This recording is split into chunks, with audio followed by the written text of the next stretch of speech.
म्हणून की विद्यार्थी सुद्धा कमवू शकतात आणि त्याचं शिक्षण पण त्या ठिकाणी पूर्ण होऊ शकतो. अशा पद्धतीने या गोष्टीला जाणीव निर्माण करून दिली पाहिजे. आणि शेवटी असं सांगितलं पाहिजे की बाबा रे तू जो व्यसनाधीनता त्याच्याकडे वाढलेला आहे तसं काही करू नको. मला अनेक जे उदाहरणं झालेली असतात त्या उदाहरणांचे जर दाखले दिले आणि काही गोष्ट करू नको.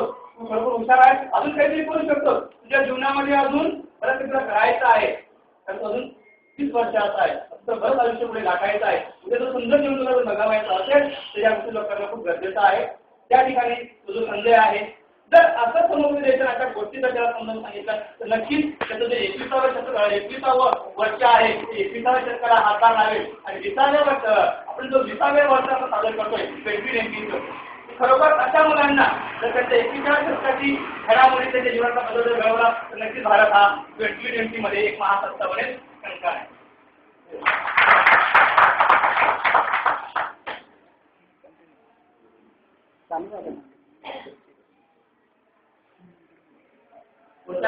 पुढचा गट कोणता आहे?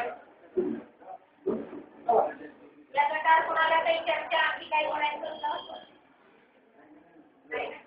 पुढच्या गटात चला. चला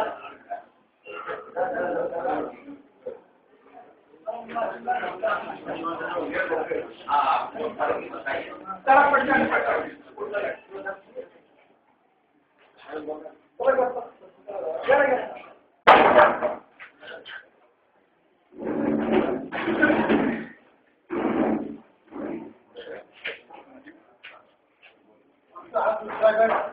पान नंबर 265 कार्यपत्रक आहे. मी हा इयत्ता 9वी पर्यंत शाळेतील सर्वात हुशार मुलगी होती. ती नेहमीच उत्तम गुणांनी पास होत असे.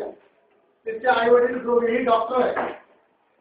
त्यांनी निहाला 5 महिन्याची असताना दत्तक घेतले होते.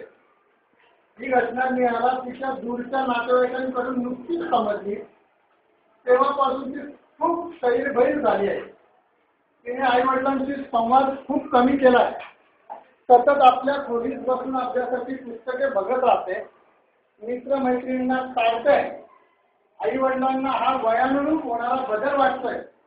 त्यांना खरे कारण माहीतच नाही, परंतु काळजीने ते वर्ग शिक्षकांची चर्चा करायला आले आहे.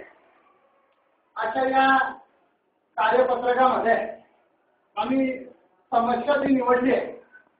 वर्तनात बदल होणारी समस्या आहे. दुसरी गोष्ट अशी की 5 वर्षाची असताना तिला डॉक्टरांनी 5 महिन्याची असताना डॉक्टरांनी दत्तक घेतलेलं आहे. म्हणून तिला कुठल्याच गोष्टीची समज नाही. आणि समज नसताना ती 9वी पर्यंत आली. 9वी पर्यंत आल्यानंतर लांबच्या नातेवाईकांकडून तिला माहिती मिळाली की तुझे खरे ना आई वडील डॉक्टर नाही. तेव्हा ती बेचैन नाही. मग माझे खरे आई वडील कोण असतील हे जाणून घेण्याची इच्छा तिच्या मनामध्ये निर्माण झाली.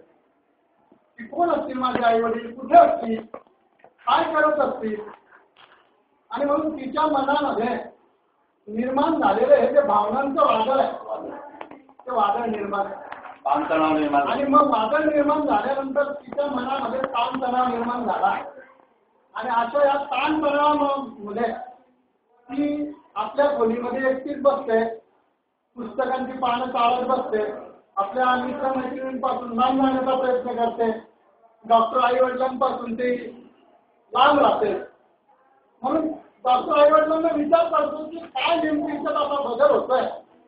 ते वैद्यकीय शास्त्रात असल्यामुळे त्यांनी विचार केला की वर्तनात हा बदल असला पाहिजे. असं त्यांनी तर्क लावला. वयानुरूप तिच्यामध्ये हा बदल